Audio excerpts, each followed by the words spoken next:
إن الحمد لله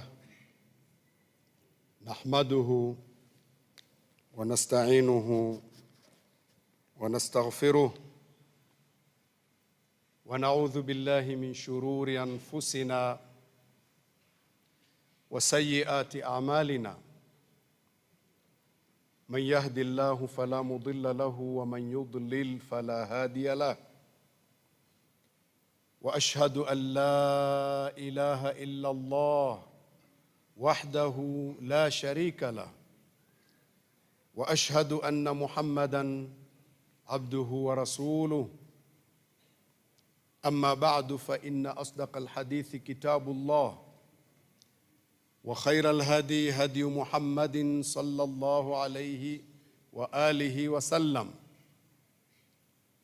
وشر الأمور محدثاتها وكل محدثة بدعة وكل بدعة ضلالة وكل ضلالة في النار. اللهم صل على محمد وعلى آل محمد كما صليت على إبراهيم وعلى آل إبراهيم إنك حميد مجيد وبارك على محمد وعلى آل محمد كما باركت على إبراهيم وعلى آل إبراهيم إنك حميد مجيد. أوصيكم ونفسي بتقوى الله. Nakuhusieni ndugu zangu na nafsi yangu kumcha Allah, na kumcha Allah ni kufuata maamrisho na kuacha yale aliyotukataza. Tunamshukuru Allah kwa mapenzi yake amejalia kwetu sisi nyakati tofauti tofauti za ibada na akatupa namna tofauti tofauti za ibada. Vyote hivyo ili tuweze kujisogeza kwake. Kuna ibada ambazo huwa zinarudia kila siku kama swala 5, nyingine hurudia kila wiki kama vile saumu ya Jumatatu na Alhamisi na swala ya Ijumaa, nyingine hurudia kila mwezi kama saumu nyeupe ayyamul bidh tarehe 13, 14 na 15 za kila mwezi, na nyingine hurudia kila mwaka ukifika mara moja kama vile Hija na Ramadhani na huu mwezi wa Shaabani ambao una fadhila zake, nao pia tukio lake ni mara moja kwa mwaka. Yote hayo Allah ameyapangilia anavyotaka yeye, wala haulizwi kwa nini umefanya hivyo. Na hikma kubwa ni kwamba atuongezee fadhila, mema yazidi, ili tujisogeze kwake, tusamehewe na tupate radhi zake. Bali ndugu zangu, kila siku moja inayopita kwa muumini anaweza akachuma fadhila kubwa tu. Kila siku inayopita akijisogeza kwa Allah anaweza akachukua ghanima, mambo mazuri mazuri akayachukua kwa siku hiyo yatakayoweza kumsaidia kwa akhera yake. Hivyo tuikague kila siku inayopita na tujikague kwamba ikipita hairudi. Kama kila siku iko hivyo, je, ikitokea kuna siku maalum ambazo Allah amezifanya ni maalum, zina nafasi kwake, hilo si lilikuwa ni lazima tulitolee macho zaidi? Ndugu zangu, kwa maelezo hayo basi tujitahidi kumcha Allah, kufuata amri na kuacha makatazo, na njia yenyewe haipatikani ila ni kwa kumfuata mtume wetu Muhammad sallallahu alayhi wa alihi wasallam. Wa'lamu anna Allaha ma'al ladhina taqaw wal ladhina hum muhsinun, na mjue siku zote kwamba Allah yuko pamoja na wale wanaojiepusha na maasiya. Ndio maana ya uchamungu hiyo. Allah yuko pamoja nao wale wanaoyakimbia maasiya, wakakimbia wakaweka ngao ya adhabu ya Allah isiwafikie kwa kufuata amri na kuacha makatazo. Na mjue kwamba Allah yuko pamoja na waja wema. Waja wema ni wapi? Wale wanaomwabudu Allah kama wanamuona, na ikiwa hawamuoni yeye anawaona. Na waja wema ni wale wanaokuwa wema kwa waja wenzao. Allah subhanahu wa ta'ala anatuambia katika surati Ali Imran aya 31, a'udhu billahi minash shaitani rrajim, qul in kuntum tuhibbuna Allaha fattabi'uni. Sema Mtume, uwaambie watu hawa, waambie hivi, Allah anasema ikiwa nyinyi kweli mnampenda Allah, basi nifuateni mimi. Yani Mtume anasema kama tunampenda Allah tumfuate yeye. Fattabi'uni, basi nifuateni mimi. Yuhibbukumullah, Allah atakupendeni kwa kufanya hivyo. Wa yaghfir lakum dhunubakum, na atakusameheni dhambi zenu kwa kufanya hivyo, kwa kumfuata Mtume. Wallahu ghafurur rahim, na Allah ni mwenye kusamehe sana na ni mwenye huruma sana. Ndugu zangu, agizo kama tunampenda Allah tumfuate Mtume katika maisha yetu yote. Tujikague katika kila jambo. Hivi ninavyofanya ndivyo Mtume sallallahu alaihi wa sallam alivyoagiza? Kama ndivyo, fabiha wa neema, songa mbele. Kama sivyo, simama kidogo, ujikague na umuombe Allah msamaha kwa makosa hayo. Ndugu zangu, hebu kwa pamoja tuangalie daraja ya mwezi huu wa Shaabani ambao tuko nao sasa hivi. Tuangalie na fadhila zake. Usama bin Zaid radhiyallahu anhuma anatuambia, anasema qultu ya Rasul Allah. Usama anasema nilisema kumwambia Mtume, ewe Mtume wa Allah, lam araka tasumu, sijawahi kukuona ukifunga, min shahrin min ashuhur, katika mwezi wowote ule, ma tasumu min Shaaban, kama hivi unavyofunga mwezi huu wa Shaaban. Sijawahi kukuona miezi mingine ukifunga kama unavyofunga mwezi wa Shaaban. Taba mwezi wa Ramadhani unajulikana, hauna shida, ni kwa wote, lakini hii miezi mingine hii, mbona Mtume sijakuona ukifunga kama unavyofunga Shaabani?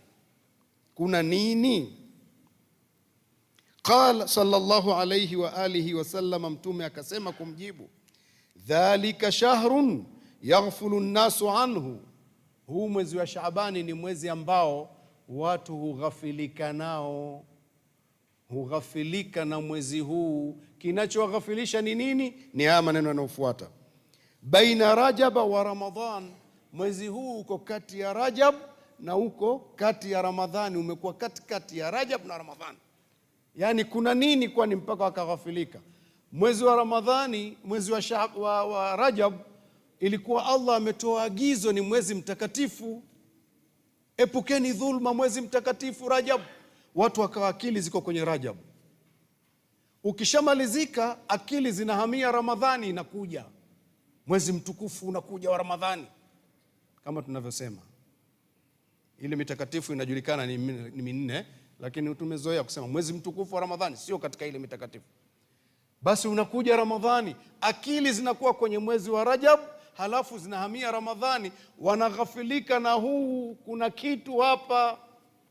Ya Rasulullah, kitu gani hicho? Akakibaini, wa huwa shahrun turfa'u fihi al-a'malu ila rabbil alamin, huu mwezi wa Shaabani ni mwezi ambao matendo hunyanyuliwa kwa Bwana wa viumbe. Matendo ya mwaka mzima ndani ya mwezi huu, kila siku huwa kuna kazi ya kunyanyuliwa matendo ya mwaka kwa Bwana wa viumbe ndani ya mwezi huu wa Shaabani. Mtume akasema, fa uhibbu an yurfa'a amali wa ana saim, nikapenda matendo yangu yakinyanyuliwa yanyanyuliwe nikiwa nimefunga. Ikiwa atanyanyuliwa jana au leo, kesho kutwa, basi yawe mimi yananyanyuliwa nikiwa nimefunga. Mtume akatoa maelezo hayo. Mwezi huu una sifa hiyo, kwa hiyo mimi nafunga siku zote, ili yakinyanyuliwa yanyanyuliwe nikiwa nimefunga. Hiyo ni tanbihi nzuri ambayo tunapewa na sisi. Ndicho kilichofanya Mtume akafunga sana kwenye mwezi huu. Tunawajibika ndugu zangu, kama mwezi una sifa hiyo ya kunyanyuliwa matendo ya waja, basi tuhakikishe tunazidisha vitu vya kufanya hapa vya kheri. Yaani kheri tuzifanye kwa sababu zitainuliwa, na miongoni mwazo basi zikiinuliwa ziinuliwe tukiwa tumefunga, kama Mtume sallallahu alaihi wa sallam alivyofanya. Mama Aisha radhiallahu anha anatuambia, anasema, ma raaitu Rasulallahi sallallahu alaihi wa alihi wasallam, sikumuona Mtume sallallahu alaihi wa alihi wasallam, istakmala siyama shahrin, akikamilisha kufunga mwezi mzima, illa Ramadhan, ila mwezi wa Ramadhani. Agizo jingine hili, sikumuona Mtume kukamilisha mwezi mzima kufunga ila mwezi wa Ramadhani. Akaendelea kusema, akasema hivi, wama raaituhu akthara siyama minhu fi Shaaban, na sikumuona vile vile alivyozidisha kufunga sana katika miezi mingine kama alivyofanya kwenye mwezi wa Shaaban. Mwezi kufunga mzima nilimuona Ramadhani tu, na miezi mingine sikuona aliofunga sana kama alivyofunga katika mwezi wa Shaaban. Maneno yako wazi mno. Yani fanya sana katika Shaaban, lakini mwezi aliomaliza mzima ni Ramadhani. Hayo ni mafundisho ya Mama Aisha, anatuambia alichokiona kwa Mtume sallallahu alaihi wasallam, na maelezo haya yakapokewa na Imam Bukhari na Imam Muslim rahmatullahi alaihima.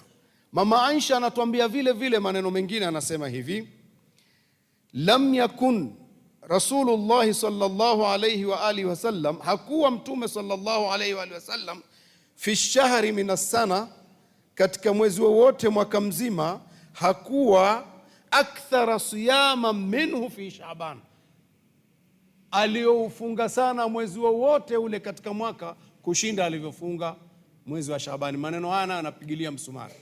Mwezi aliofunga sana ni Shaabani kuliko miezi mingine yoyote, lakini mwezi aliomaliza mzima ni mwezi wa Ramadhani. Allah atujalie kuwa ni wenye kusikia na kufuata yaliyo mazuri. Barakallahu lana bilqur'anil azim wa nafa'na bisunnati nabiyihil karim. Ud'u rabbakum wa antum muqinuna bil ijaba wastaghfiruhu innahu huwal ghafurur rahim. Astaghfirullah.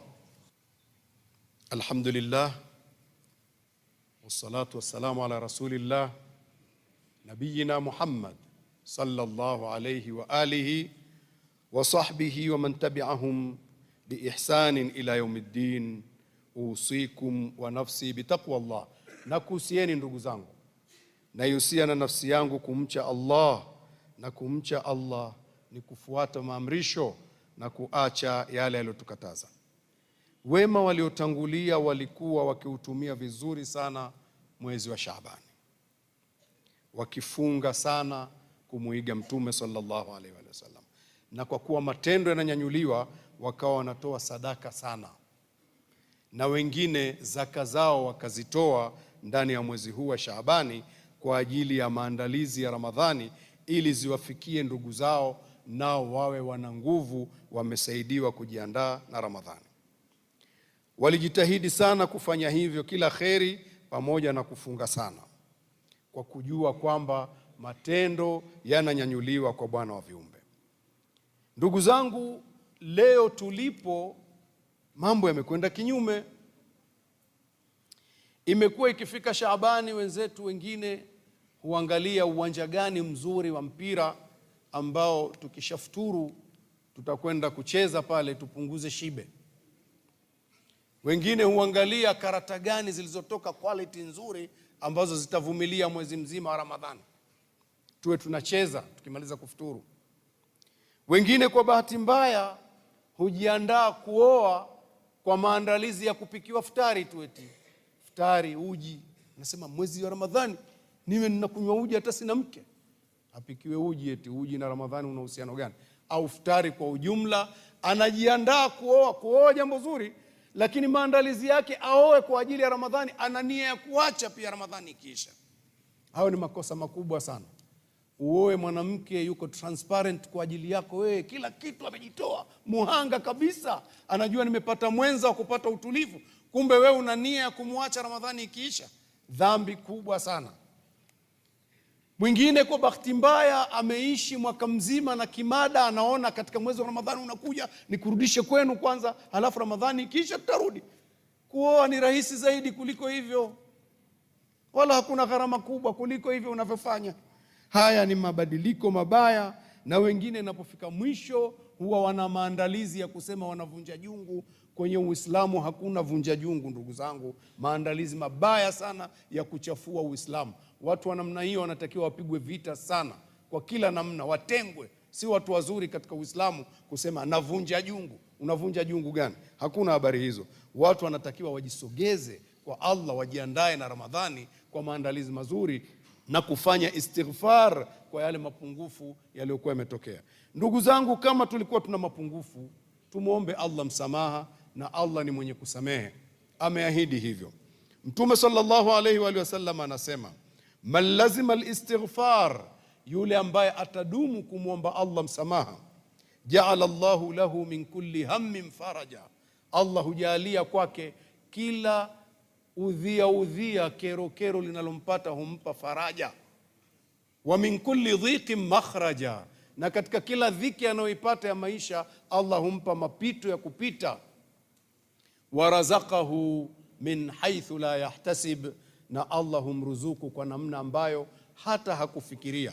Tudumu na istighfar, ndugu zangu, ni sababu ya kuletewa kheri nyingi. Kumwomba Mungu msamaha. Allah atujalie kuwa ni wenye kufuata mazuri, na atujalie kuwa ni wenye kurudi kwake na kutubu. Allahumma arda an ali nabiyina Muhammadin sallallahu alayhi wa sallam wa ashabihi wa tabi'ina lahum bi ihsanin ila yawmiddin. Allahumma ighfir li ali nabiyina Muhammad sallallahu alayhi wa sallam wa ashabihi wa tabi'ina lahum bi ihsanin ila yawmiddin. Allahumma ighfir lana wal walidina warhamhum kama rabbawna sighara. Allahumma ighfir lana wal walidina وارحمهم كما ربونا صغارا.